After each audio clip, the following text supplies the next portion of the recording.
मेरी gardening technique की रोशनी में मैं समझती हूँ कि पौधों को 3 कैटेगरी में जो है ना डिवाइड करना चाहिए। एक होनी चाहिए सब्जी वाले पौधे, वेजिटेबल प्लांट, मतलब इसमें सब वेजिटेबल प्लांट आ जाएंगे, ठीक है। और एक होता है फ्रूट प्लांट, और जो है ना नंबर 3 पर जो है ना फ्लावर प्लांट, सही है।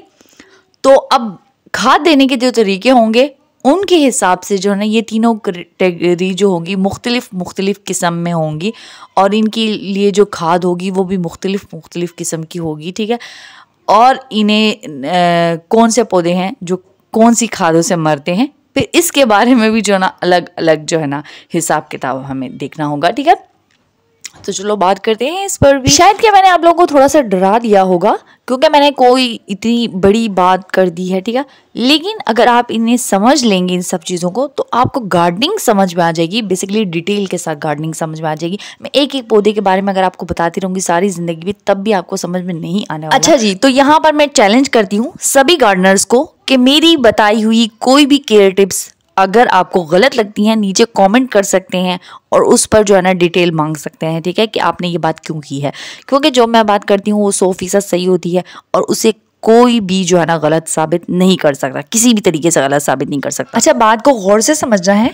खाद पौधों में तब दी जाती है जब बीज उग जाते हैं, क्योंकि खाद मिली मिट्टी में बीज नहीं लगते, और पौधे जब अच्छे खासे बड़े हो जाए, मतलब पौधा उग जाए और अच्छा खासा वो बड़ा हो जाए, तब उसे खाद की ज़रूरत पड़ती है। छोटे पौधों को आप खाद नहीं दे सकते। छोटे पौधों को आप इसलिए खाद नहीं दे सकते कि उसे कहीं ना कहीं से थोड़ी बहुत खाद मिल ही रही होती है। ऑब्वियसली जो है ना क्या कहते हैं उसे, सॉइल में इतनी खाद होती है कि पौधे को मिल रही होती है। और छोटे पौधों को अगर हम बड़े मिकदार में खाद दे देंगे तो ऑब्वियसली वो जो है ना ख़त्म हो जाएगा, एक दिन भी बाकी नहीं रहेगा। अगर आप ये सोचते हैं कि पौधों को बढ़ने के लिए खाद की ही सिर्फ ज़रूरत है, तो ऐसा नहीं है बिल्कुल भी। ज़्यादा खाद पौधों के लिए ख़तरनाक साबित हो सकती है, और ये खास कर ख्याल रखना है, पौधे जितने बड़े होंगे उस हिसाब से आपने खाद देनी है, नाप तोल कर खाद। रूट्स देख सकते हैं कितनी अच्छी से बनी है। ये मिट्टी का पौधा है जो मेरे गार्डन में मौजूद है। अच्छा, असल में मसला पता है क्या होता है? मसला ये होता है कि जब हम गार्डन से पौधे लेकर आते हैं तो उनकी रूट इतनी नहीं होती। ऑब्वियसली वो छोटे पौधे होते हैं, तो इसीलिए हम उन्हें गोबर की खाद नहीं दे सकते। ऑब्वियसली नर्सरी वालों ने इतनी खाद दी होती है पौधे को कि हमें जरूरत नहीं है पौधे को रिपोर्ट करते वक्त खाद डालने की। अब बहुत सारे लोग ये गलती करते हैं और मिक्स करते हैं, मतलब सॉइल मिक्स बनाना जरूरी है। मिट्टी में कोई चीज भी मिक्स ना करें, बस इसे सिर्फ मिट्टी ही रहने दें और इसी मिट्टी में पौधे रिपोर्ट करें, ठीक है। जब तक के पौधे फ्रूटिंग पर ना आ जाए, तब तक के फ्लावरिंग पर ना आ जाए, जब तक के अच्छे खासे बड़े ना हो जाए, उन्हें खाद देने की कोई खास ज़रूरत नहीं पेश आती। चलो खुशी की बात आपको बताती हूँ, गोबर की खाद आप डाल सकते हैं वेजिटेबल प्लांट्स में। सभी वेजिटेबल्स प्लांट में जो है ना गोबर की खाद आप डाल सकते हैं, ठीक है। जब बीज लग जाए, ऊपरी सतह पर जब आप खाद डालते हैं, गमलों में डालें, चाहे जो है ना उसमें डालें, ज़मीन में डालें, लेकिन याद रखें वो जो है ना मसाइल पैदा नहीं करती इतना जब हम ऊपर से बुरबुरी खाद छिड़क कर डालते हैं। जब हम उसे मिट्टी में मिक्स करते हैं तब मसाइल बनते हैं, तब गैसेस बनती हैं, तब जो है ना जड़ें गलती हैं, तब मसाइल ख़राब होते हैं, ठीक है। तो इस तरीके से आपने पौधे को खाद डालनी है। सभी वेजिटेबल प्लांट में आप खाद डाल सकते हैं गोबर की खाद जो है ना गर्मियों के मौसम में वेजिटेबल प्लांट्स के लिए और सर्दियों के मौसम में सर्दियों वाले वेजिटेबल प्लांट्स के लिए काफ़ी ज़्यादा अच्छी होती है। तो नंबर 2 पर है फ्रूट प्लांट। अब फ्रूट प्लांट को बेसिकली ठंडा एनवायरनमेंट पसंद है और इसमें सभी पौधे जो होते हैं वो ट्री बन सकते हैं, मतलब इन्हें अच्छी ग्रोथ चाहिए होती है, तो बेसिकली इन्हें खाद की ज़्यादा ज़रूरत पड़ती है, ठीक है।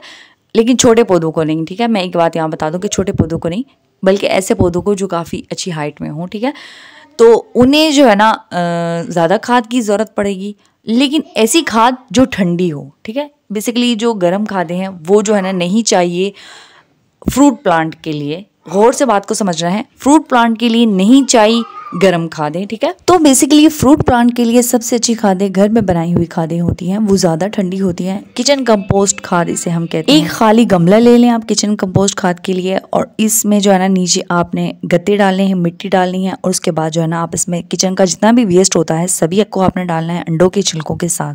सही, हर रोज़ का वेस्ट आप इसमें ऐड करते जाएँ। तकरीबन ये खाद जो है ना 4 महीने में या 3 महीने में बनकर तैयार होती है, अच्छे से डीकम्पोस्ट, ठीक है। इसमें कोई भी स्मेल नहीं होनी चाहिए। जो भी स्मेल इसमें बनेगी, ठीक है, तो ये बैक्टीरिया की अलामत होगी और इसे फिर पौधों को आपने नहीं देना और इसे तेज़ धूप वाली जगह रखना है ताकि इसमें कोई भी स्मेल ना बने और इसमें बैक्टीरिया ख़त्म हो। धूप बेसिकली बैक्टीरिया को ख़त्म करने में बहुत ज़्यादा मदद करता है। अगर आप धूप लगाएं अच्छे से गोबर की खाद को या किसी भी खाद को, तो उसका रिजल्ट बहुत अच्छा आता है। मतलब उसे जब आप पौधे को देंगे तो आपको खुद ही अंदाज़ा हो जाएगा कि इसकी ग्रोथ कितनी अच्छी से हुई है।